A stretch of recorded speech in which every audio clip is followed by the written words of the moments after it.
Mana yacu turagushimiye, turaguhimbaje ko ugira neza. Mu izina rya Yesu Kristo, iri ni iteraniro imbere yawe, twese dukeneye kubona neza yawe. Enestanso nemandi witrai praisti edolasi nigenema tango ni wiri beri witranso hodene tango ya ima azomere trai. Imana ishimwe. Enesi winima ndotakisi mandi wiri trai. Aba bagabo bari muri iri teraniro bongerere kwizera, aba babyeyi ubongerere kwizera, aba basore ubongerere kwizera, aba bakobwa bongerere kwizera, itorero ryongerere kwizera, ko twamaze kumenya ko kwizera n'urufatiro rw'umukristo, n'urufatiro umuntu agomba kuzamukira akagera mu bwami bwo mu ijuru, ndetse tukiri no mu isi tuzaronka imigisha kubera ko twizeye. Imana ishimwe, Imana ishimwe. Turagusabye ngo twongerere kwizera, kurya wabigenje kubigishwa, n'uyu munsi natwe twongerere kwizera. Ukimara kutwongerera kwizera Mana, turasenze uko wakoraga kera n'uyu munsi bari gukora, uko wazuraga n'uyu munsi uzure, uko wakizaga indwara n'uyu munsi uzikize. Mu izina rya Yesu ndasengera abantu bumvise ijambo ryawe, kugira ngo ijambo ryawe riherekeshe ibimenyetso n'ibitangaza muri iri teraniro. Uzure, kuko umuririmbyi yaravuze ngo urazura ukazura n'abagihagaze. Uzure ainestanso mandi trasolegani wedrai. Abo Satani yakingiranye mu bituro, ndabasengeye mu kwizera kugira ngo umenagure ibyo bituro mu izina rya Yesu. Ibituro by'ubukene n'ubutindi n'ubuhanya, ibyo bituro turabimenaguye mu izina rya Yesu. Halola zone mandi witasokene drai. Tumenaguye ibituro by'uburwayi. Ndasenze ngo uburwayi bwose umuntu yari afite muri iri teraniro, Imana imukize. Wari ufite uburwayi bw'umutwe budakira, natuye gukira mu izina rya Yesu.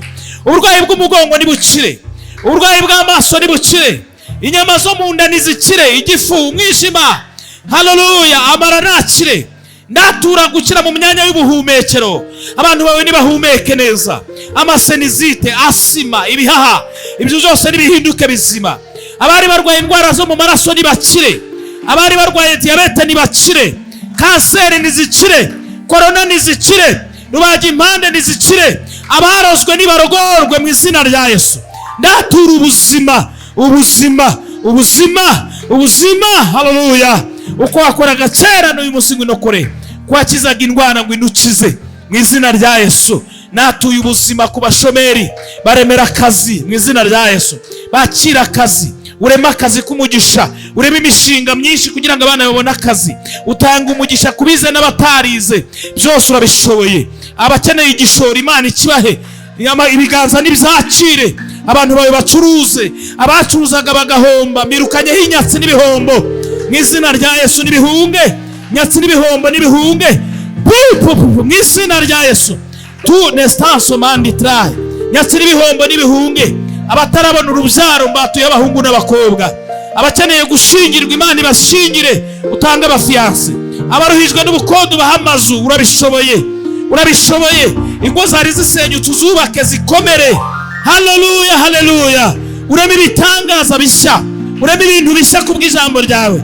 Iri jambo ryawe turaryizeye, tumenaguye ibituro Lazaro yaramaze mu igihe. Haleluya. Tune wastanso ne mandita enezo mala takisinema. Twikoreye uburiri bwacu turatase, kuko data arakora nawe urakora, data arakora nawe urakora. Haleluya.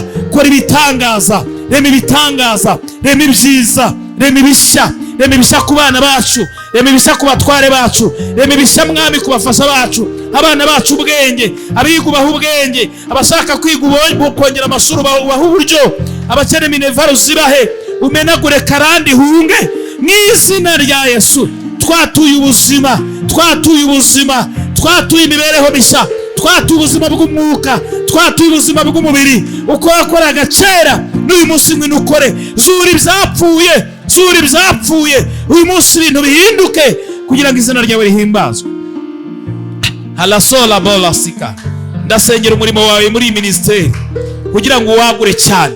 Ndasengera abayobozi bahiyerekwa rishya mu izina rya Yesu. Wagure, hamagara abantu bawe hirya no hino, abarushe n'abaremerewe bazu baruhure, kuko niwe karuhura.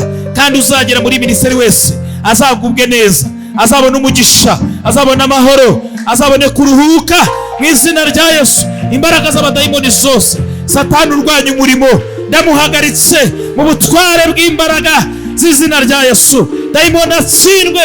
Ahari abantu babahembukira, bahe guhembuka, bahe kugubwa neza. Abayobozi baha ubwenge, ibikenewe byose bitange uko bifuza Imana bayibone. Abari kure n'abari hafi baruhukira aha hantu, ineza y'Imana iganze. Hamagara abantu bawe baze baruhuke kugira ngo izina ryawe rihimbazwe. Urakoze. Ijambo ryawe riratubwira ngo nidusenga tujye twizera ko ibyo dusabye tubihawe. Turabyakiriye, twakiriye gukora kwawe, twakiriye gukora kwawe. Tubisabye Imana yacu twizeye mu izina rya Yesu Kristo. Amen. Turaguhanura cyane. Nduwiteka ndasinye hagashira imyaka 4.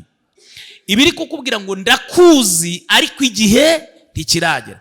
Amasengesho musenga muri mu ishuri ntabwo ahindura igihe, ahubwo aragukomeza akaguhindura ikinya ugategereza igihe cyo gutabara. Muranyumvise?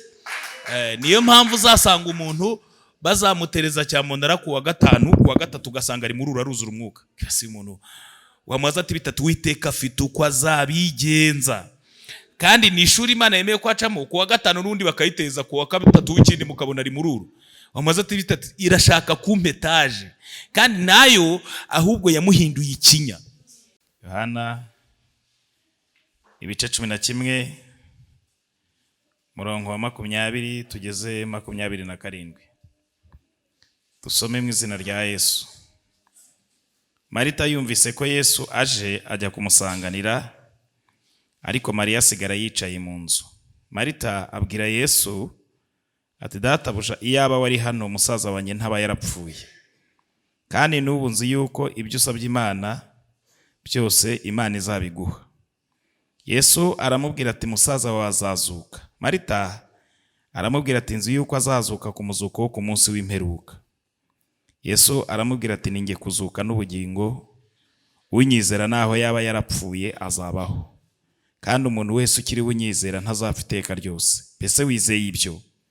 Aramusubiza ati ye databuja, nizeye kuri Kristo umwana w'Imana ukwiriye kuza mu isi. Amen.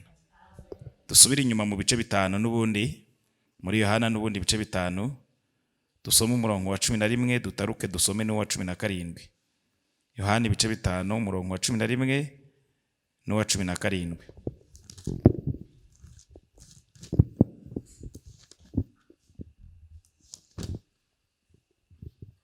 11 aravuga ngo nawe arabasubiza ati uwankirije niwe wambwiye ati ikorera uburiri bwawe ugende.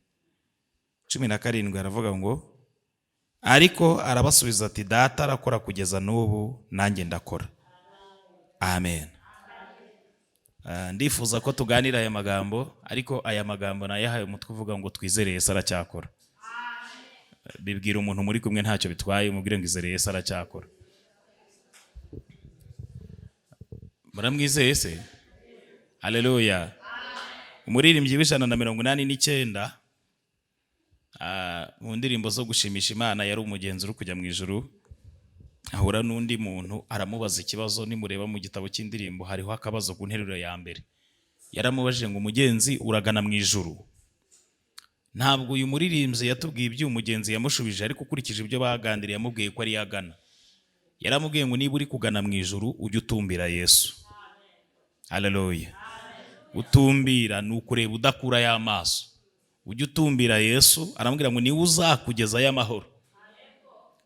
Ageze kuri refure yaramutongereye, yaramubwiye ngo ujye umuhanga amaso. Asubiramo aramubwira ngo ujye umuhanga amaso, ngo kuko uwo ajya arinda uwamutumbiriye ku manywa na nijoro.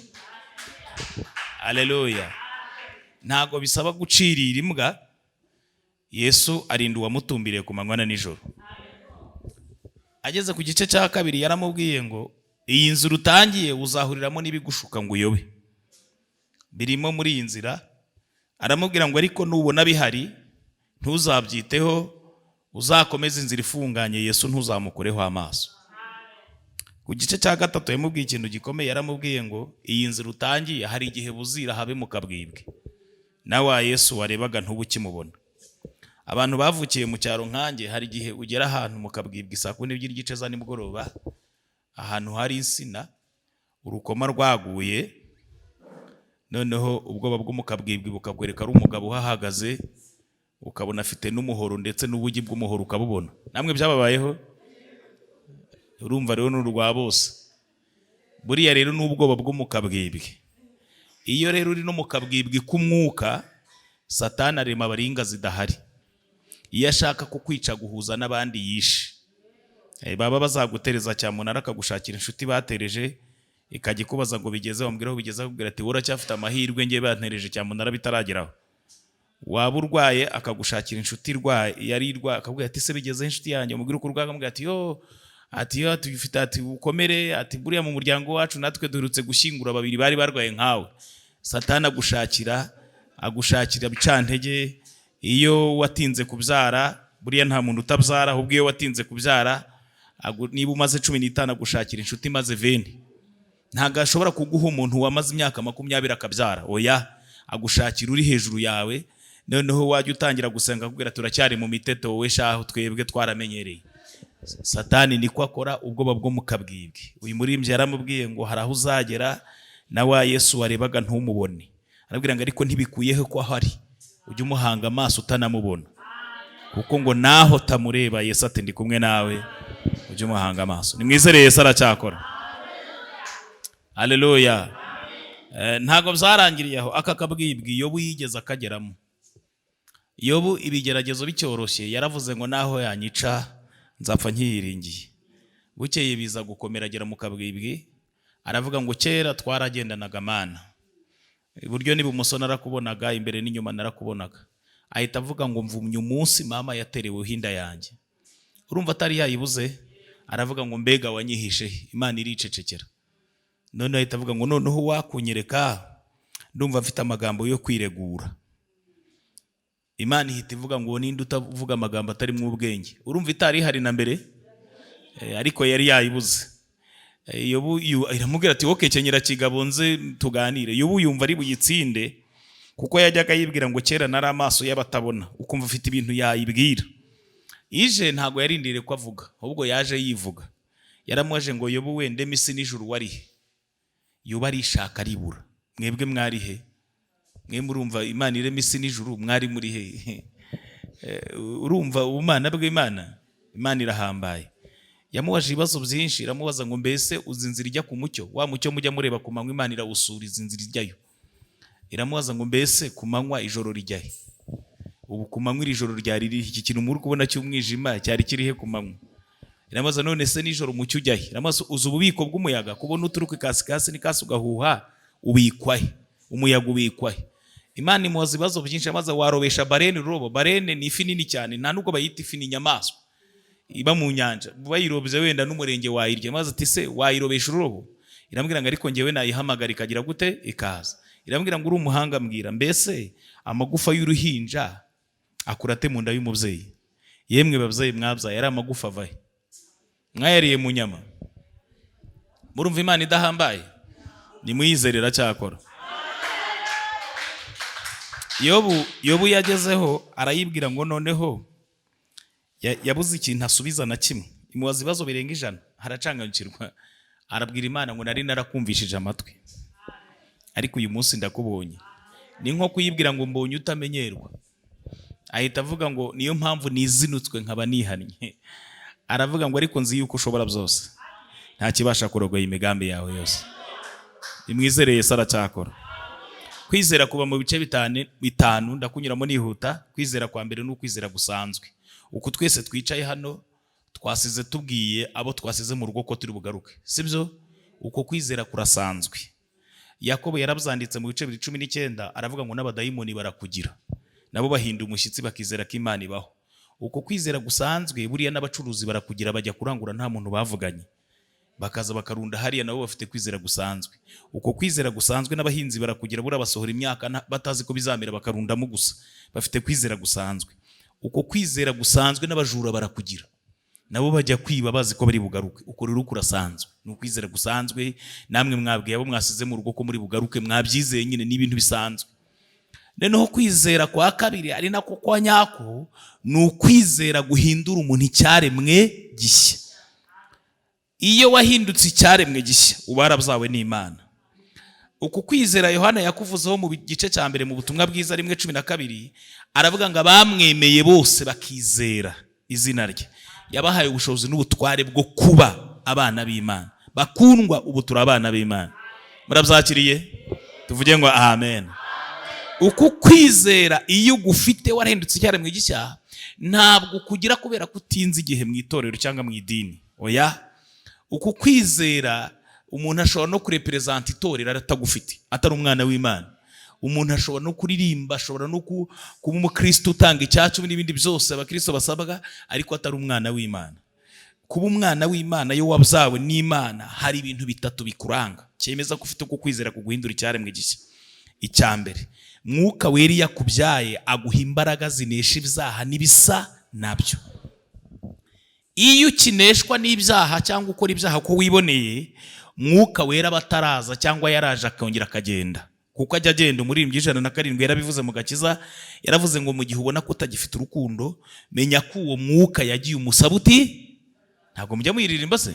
Umusabuti garuka. Nuvuga ngo ajya agenda. Iyo rero ufite uko kwizera kuwinduye icyaremwe gishya, Mwuka Wera yarakubyaye aguha imbaraga zinesha ibyaha n'ibisa nabyo. Iyo bavuze kunesha ibyaha no gukora ibyaha biratandukanye.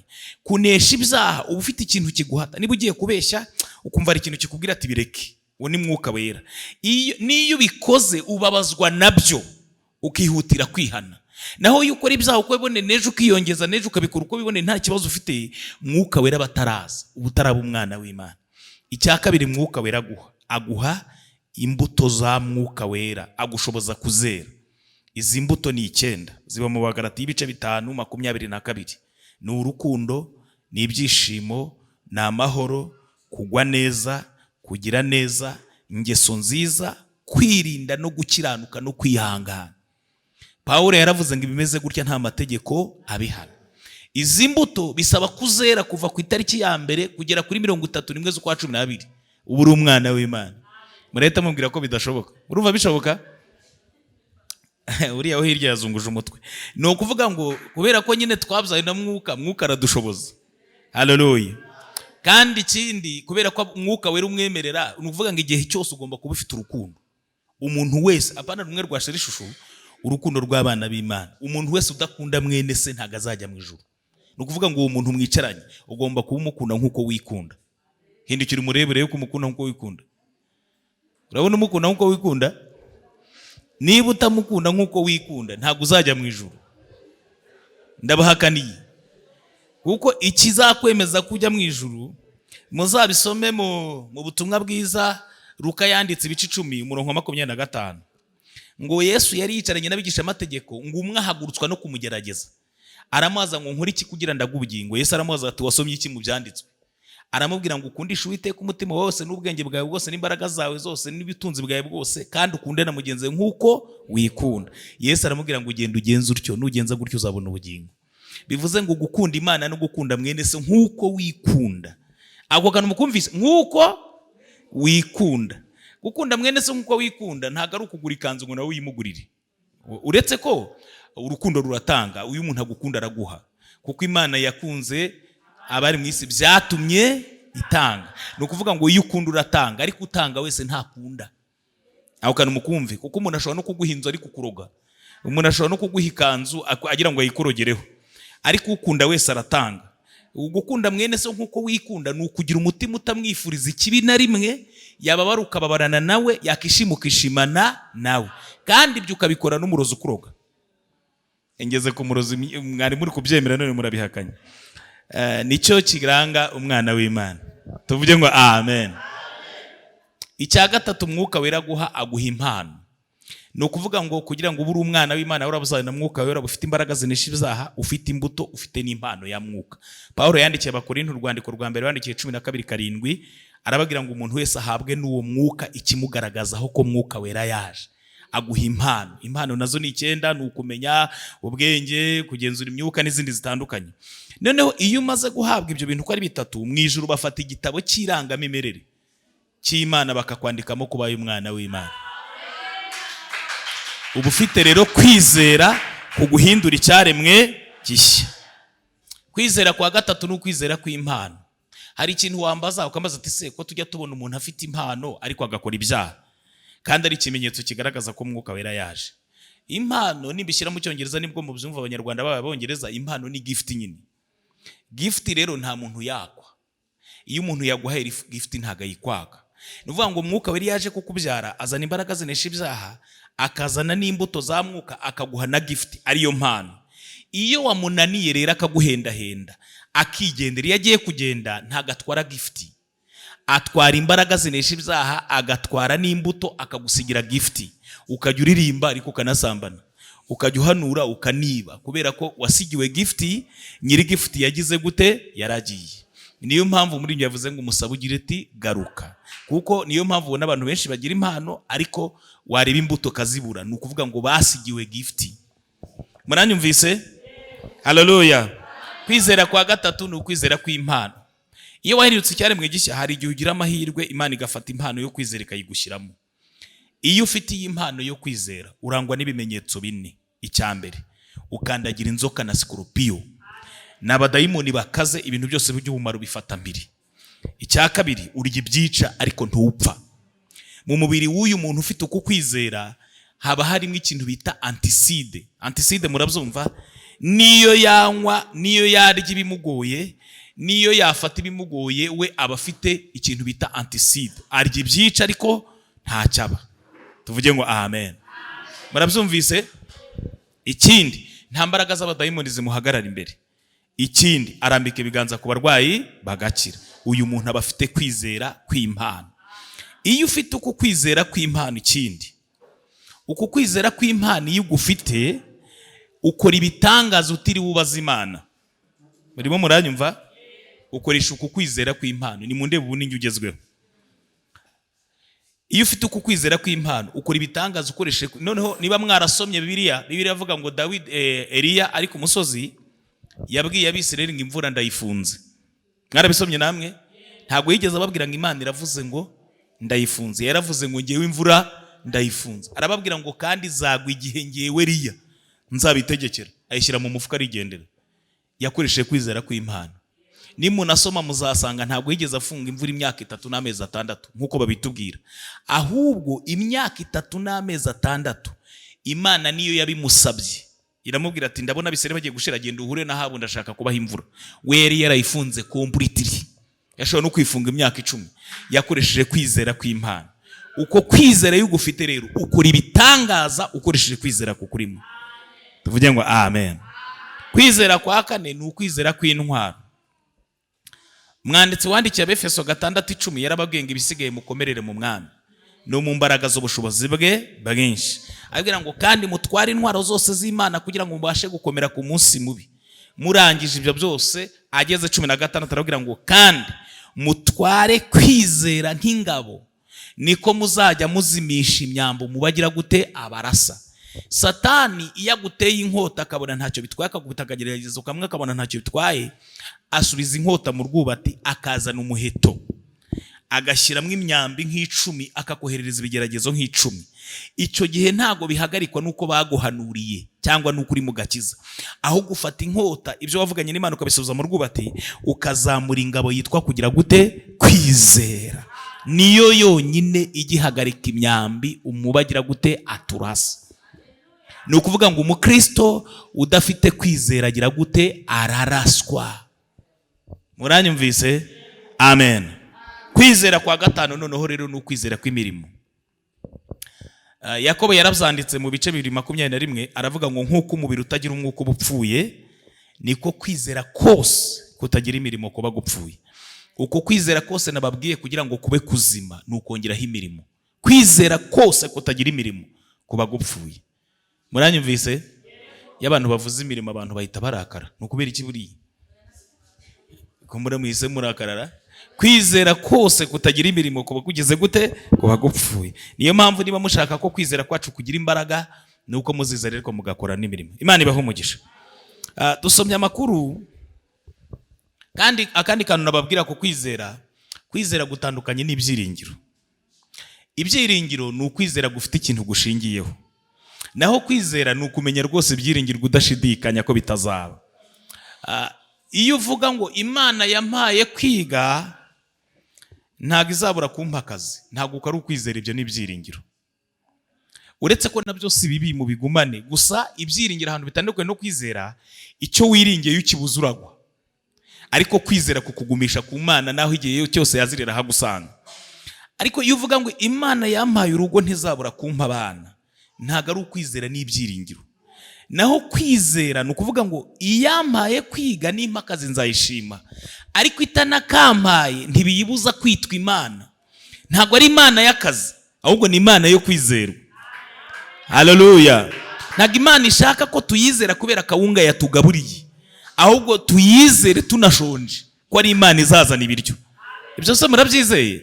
Tuvuge ngo amen. Ntago ishaka ko tuyizera dufite ikintu dushingiye. Wara ndababwira abantu babiri, umwe yari afite kwizera, undi afite ibyiringiro. Dawidi ajya kwica Goliyati yamwicanye ibyiringiro.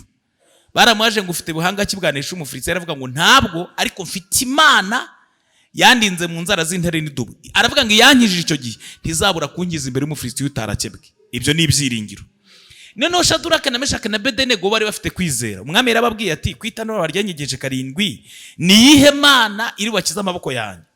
Baramusubije ngo nta n'impamvu yo kugusubiza iryo jambo. Imana yacu dukorera ibasha kudukiza. Niyo waryenyegeza igihumbi yarizimya kuko irabasha. Ariko bibuka ko yanabireka, bahita bamubwira ngo ariko naho itadukiza twe ntitwapfukamira Bayali, twiyemeje no gushya nguko kwizera. Haleluya. Murumva aho bitandukaniye? Bariya bo ntago bashingiye ko yabakiza kugira ngo bayigumeho, bavuze ko naho itanaza. Iwacu ku Gasave tugira korali yitwa Jehova irigirira ngo nibwo bumana bwayo. Imana ishimwe. Haleluya. Ngira ngo murabyumvise ko kwizera n'ibyiringiro bitandukanye, ariko mugumane no kwizera, kuko ni mugumane ibyiringiro gusa muzamera nka bariya. Muzasome muri Yohana 6, Yesu yagaburiye abantu imitsima 5,000 bararya barahaga. Buri wese akora ku muturanya, tuze kwa Yesu yarangije kutwigisha duha imitsima, biryo birahari.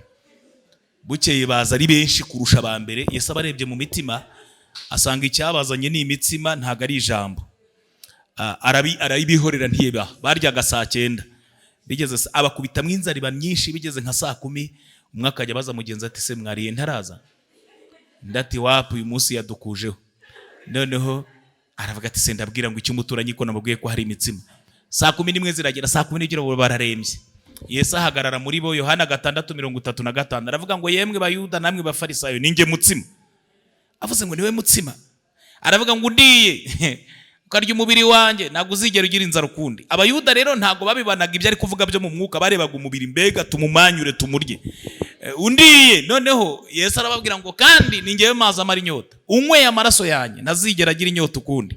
Abayuda bumva ya maraso ajojoba, usibye n'ay'umuntu n'ay'itungo. Biramujya mubona babaga itungo bakaricurika, uriya ntago ari umuco w'Abanyarwanda, uriya ni umuco w'Abayuda. Bo ntago itungo bararicurika, amaraso agashiramo, bakarikuramo n'umutsi wo ku kibero wo kwinyonga y'itako, hahandi marayika yakoze Yakobo bakirana bukarinda bucya. Ntago bariryana amaraso n'uwo mutsi ntibawurya. Avuze rero ngo unyweye amaraso yanjye, bagira ngo bari kuvuga amaraso ajojoba, bahita basubira inyuma barigendera, kuko bari bafite ibyiringiro, ntago bari bafite kwizera. Aho kantu murimo murakumva?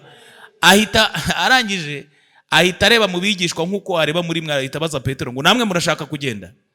Muzi ikintu Petero yamushuje? Yaramubwiye ngo twakuvaho tukajya he? Kare wowe ufite amagambo meza y'ubugingo. Ariko ndagira mbasesengurira ijambo Petero yavuze. Nubwo watwimye imitsima, ariko ni wowe ufite amagambo meza y'ubugingo, ntaho twajya, urayihariye. Ni nkaho yakamubwiye ngo ihakibonetse undi muntu ufite amagambo meza y'ubugingo akagira n'imitsima, tuba tugiye. Ariko nta wundi uhari, nubwo wayitwimye wihariye amagambo meza y'ubugingo. Haleluya. Nimwizere Yesu aracyakora. Yesu ari mu isi yahurekana ihute, yahuye n'abagore bitwa ba Mariya bagera kuri 4. Abo birivuga. Mariya wa mbere ni uwamubyaye. Mariya wa kabiri ni Magadalena, yamwirukanye nk'abadayimoni benshi baba inshuti. Mariya wa gatatu birimwita Mariya wundi. Mariya wa kane ni uyu mushiki wa Lazaro ngiye kuvuga. Uyu mushiki wa Lazaro rero yari indaya ruharwa, nk'uko wavuga muri Kinyazwi. Noneho aza kumva amakuru y'umugabo witwa Yesu wigisha neza, arafashwa. Aravuga ati uyu mugabo ugira neza namubona nte? Baramubwira ati ejo mu gitondo azasangira n'abigishwa be kwa Simoni. Yitwaza amavuta yaragezweho mu gati kitwa narada. Ageze kwa Simoni arakomanga, Simoni ngakureho urugi, abona ni wa mugore w'indaya ruharwa. Mu mutima aratekereza ati se ninde uziranye n'uyu mugore? Ariko kuko yako umugore ashaka Yesu, Simoni akinguye gato, na wa mugore rukanse no ku birenge bya Yesu. Simoni aravuga ati ko baradutuburiye, batubwiye ko uyu mugabo ari umuhanuzi, yaba ari we ntabamenye ko uyu mugore ari indaya. Ariko Yesu kuko ntahishwa bayarebye umutima wa Simoni, aramubwira ngo erega Simoni uyu mugore ndamuzi. Aramubwira ngo kandi Simoni ntago abazima ari bo bakeneye umuvuzi, ahubwo abarwayi nibo bashaka umuntu bavura. Yesu yaje kuvura imvune zo mu mutima. Haleluya. Kagahindugira udashobora kubona uburyo ushimamo, Yesu agerayo. Tumuhe icyubahiro niba mubyumva. We aza kuvura ibyo abantu badashobora kugukiza. Nashimwe. Nimumwizera aracyakora. Noneho uyu mugore Yesu atangira kurira byari bivuze ngo arihannye.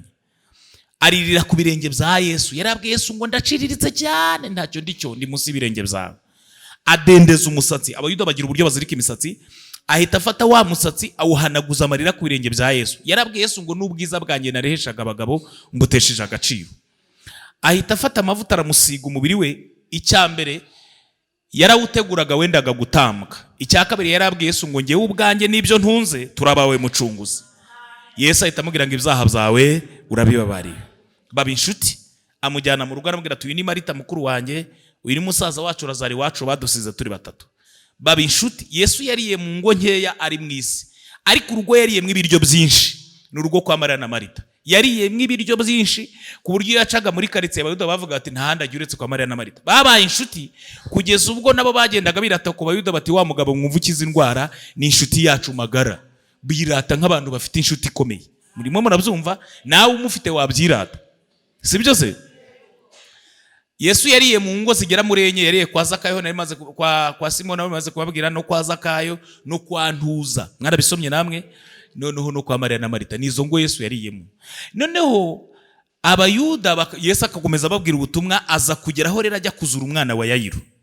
Agiye kuzura umwana we, amaze kumuzura, Abayuda baravuga ngo ntabwo uwo mwana yari yapfuye, ahubwo yari asinziriye. Yesu aravuga ati Abayuda bazageza ryari kutanyizera?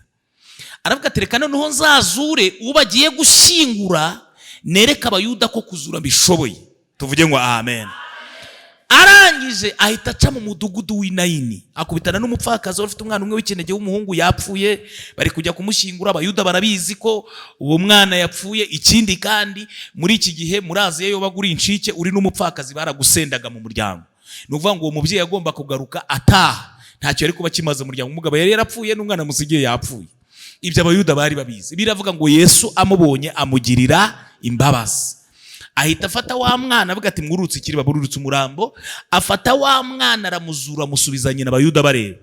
Abizera baravuga ati Imana ishimwe aramuzuye. Ariko abatizera bavuga ati ariko mbega abantu b'Inayini, uzi ko bari bagiye gushyingura umuntu atarapfa neza.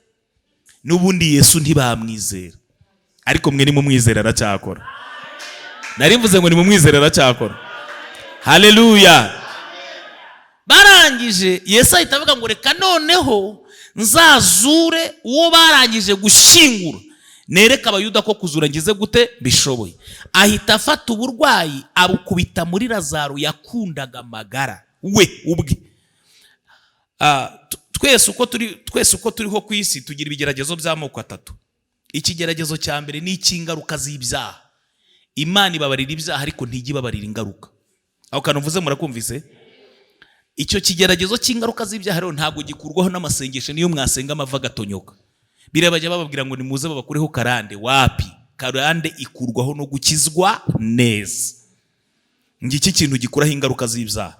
Muranyumvise? Icya kabiri, ibigeragezo tugira bindi bya kabiri ni ibigeragezo bizanwa na Satani. Ibyo ni byinshi cyane. Buri segonda n'ubu iyi nzu yohereje abadayimoni, aravuga ati ko abana bare bantu bagiye guterana, mwashatse uburyo mwayisenya nkareba ko nakuramo nka batanu.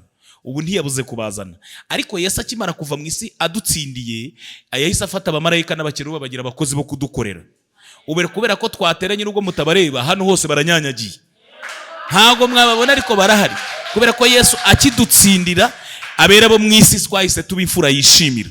Rero abamarayika bakeye n'abasarafa bagira abakozi bo kudukorera. Niyo mpamvu naduterana mu nzu ntisambuke, niyo mpamvu tugenda na moto tukagerayo, haba hari abamarayika bazengurutse.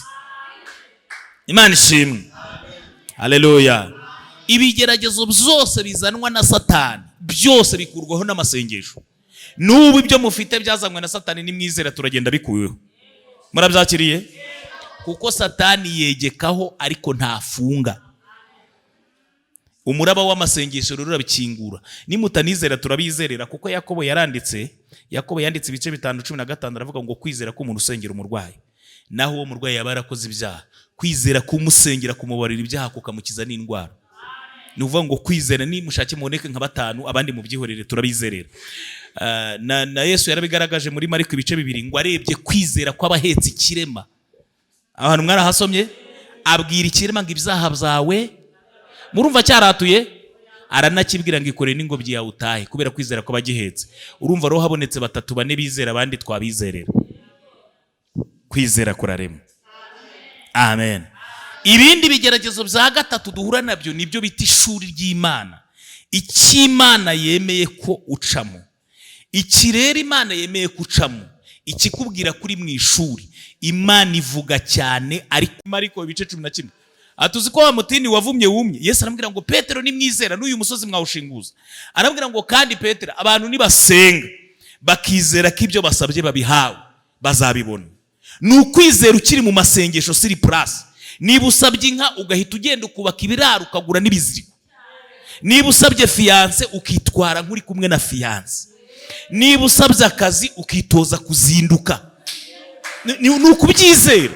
Niba usabye imodoka ugashaka perimi, ni ibintu biri aho ngaho bita ni ukwizera, kandi ukizera ukiri mu masengesho. Murabyumvise? Haleluya. None se uri gusaba imodoka ntuzi gutwara n'igare, banza ugende wige uzibwira Imana ati nize. None se siko kuri?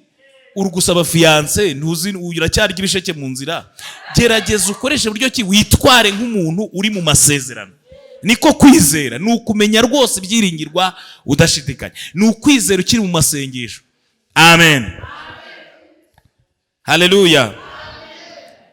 Yesu rero ntabwo yaje gushyingura Lazaro. Abapingayi barazindutse bati twababwiye ko mwiringiye umugabo udashoboye, babaha n'ibimenyetso. Bati ntiyavuze ko atazapfa, singuwe umurambo. Bati se mwambwiye ko yapfuye, bati tereka turebe ko aza gushyingura. Mariya na Marita batinye gutanga Lazaro ngo ajye gushyingurwa, azi ko Yesu atabura rwose kameme, nk'umuntu bari inshuti banagaburiye. Imva igitangaza, Yesu ntiyashyinguye Lazaro, bajya kumushyingura.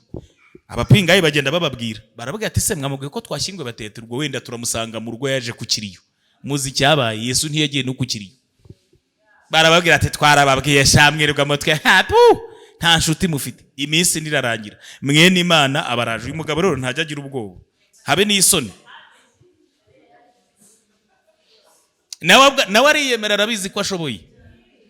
Uzi ko yigeze abwira Abisirayeli ngo bari baranze gutura, ngo nese mwantura turo kiko n'inyamaswa z'ibirarashyamba ari zanyu. Bukeye arababwira ngo naho abarinzi b'umudugudu barorera, n'umudugudu nawurinde. Nawe arabizi ko ashoboye. Tuvuge ngo amen. Abaraje n'agakanzu ke ngo agere nk'ariya, bati babwira Marita ati dore shobuja nguwo yagiye yaza. Hari ibintu bibiri byatumye Yesu aza ku munsi wa kane ngiye kubabwira. Icya mbere, ku munsi wa kane iyo umuntu bamushyinguye aba yaturitse, umubiri we washwanyaguritse yaboze.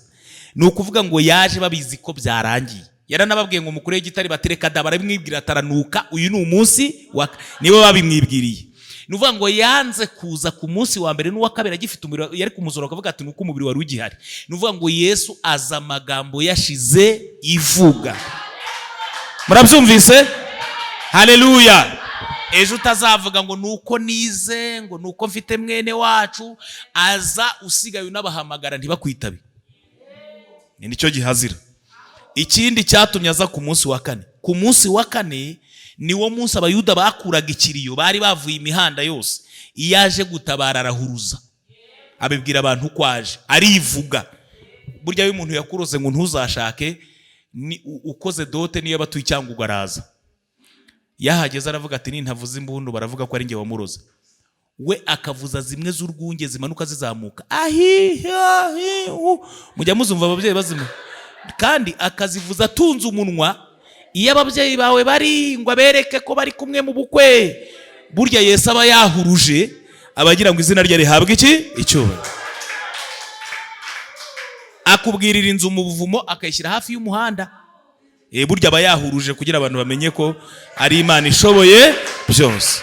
Murabyakiriye? Mu mwizera aracyakora. Aza rero kuri iyo minsi bahuruje abaje. Ahageze bate ngoje buja. Marita arirukanka. Aha twasomye. Arabwira ngo data buja iyaba wari hano. musaza wanjye ntaba yarapfuye. Muzi ikintu ijambo rivuze igihuziye n'impitagihe. Byararangiye n'ubundi ushatse wakisubira. Ko yamutangiriye kurema ngo ntaze, ushatse n'ubundi wakisubizayo. Ariko yaragifitemo kwizera gake, aravuga ngo ariko nzi yuko ibyo usabye Imana iza. Reba abona ibintu ari kuvuga Marita ntari kubyumva. Yesu abikura mu nzagihe abizana mu ndagihe yako kanya. Arambwira ngo erega Marita ninjye kuzuka. Tansonema ndista eblasi. Ngo naho ibyo kuzura byo ntabyo nzi. Yesu ati nimunyereka aho mwamushyize. Aramanuka mwene Imana b'Abayuda bose barahurura. Bati abarebye mu mitima abona ntibizera, nkuko yabareba gutya ramwe akabona ntibizera. Ararira. Ariza batari kuzi ko yamukundaga di. Kumba ari kure imitima itizera. Ati mukure gitari bataranuka. Ati mukureho. Yesu ntakangwa n'ibinuka bakuraho. Areba mu mva asuhuza umutima arasenga. Isengesho ryiza bw'Imana ngo nsanzwe nzi kunyumvira. Nakagombye guhita muzura, ariko impamvu mbanje kugusenga ndagira ngo nereka Abayuda bangose kari wowe wantumye. Imana ishimwe. Ahita areba mu mva aravuga ngo Lazaro sohoka. Ako kanya arabaduka aziritse mu myenda atiri mu mubohore mu mugaburire. Yesu yakuzuye aguha n'ibiryo. Yesu arahamagaye nawe gira gute sohoka. Muri ubwo buzima wari urimo busohokemo, muri iyo karande yisohokemo, muri izo ntambara rwanarwa nazo gira gute sohoka.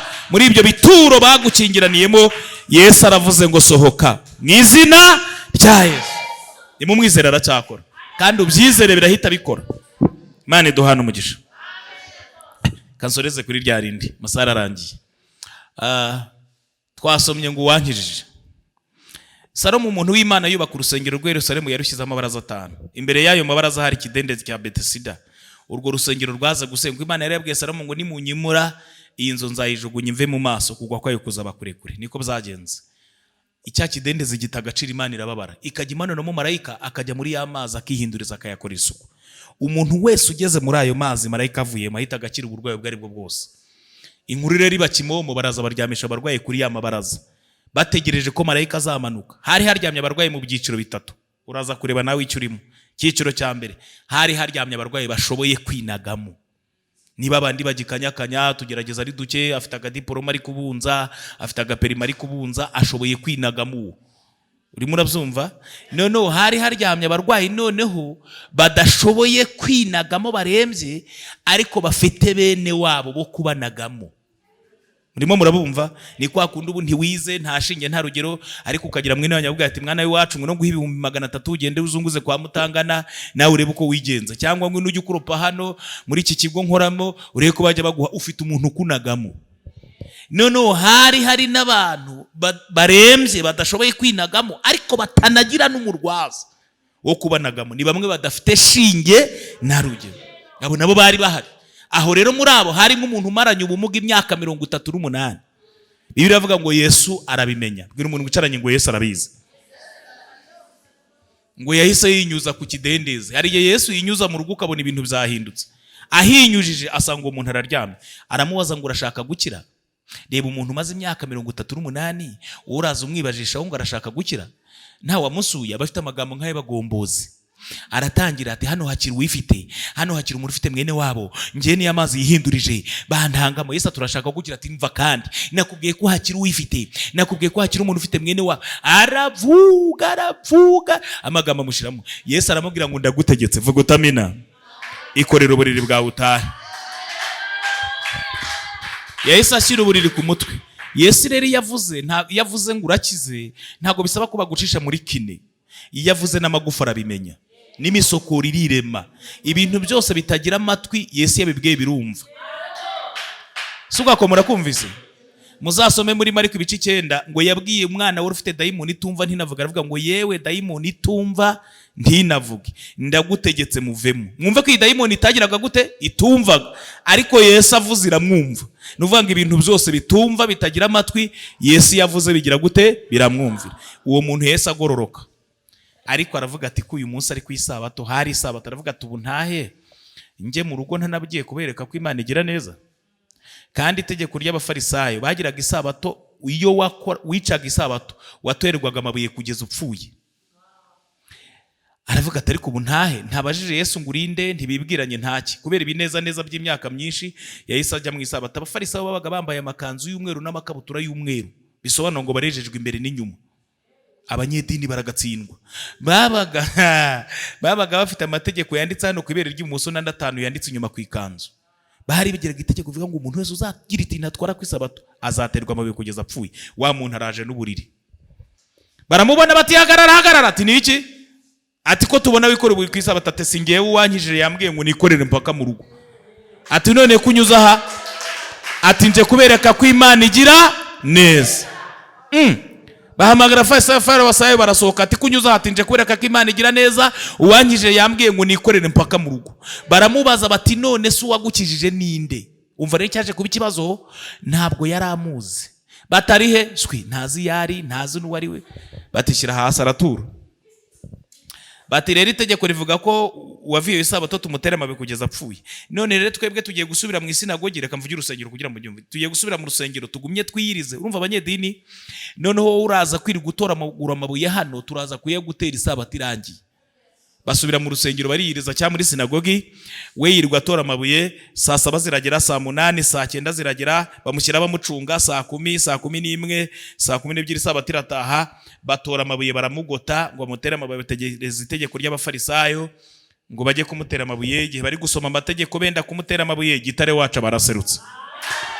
Mumuhe icyubahiro Yesu, mumurambure amaboko dutinzeyo. Haleluya, haleluya. Azadutabara habura gato. Murabyakiriye?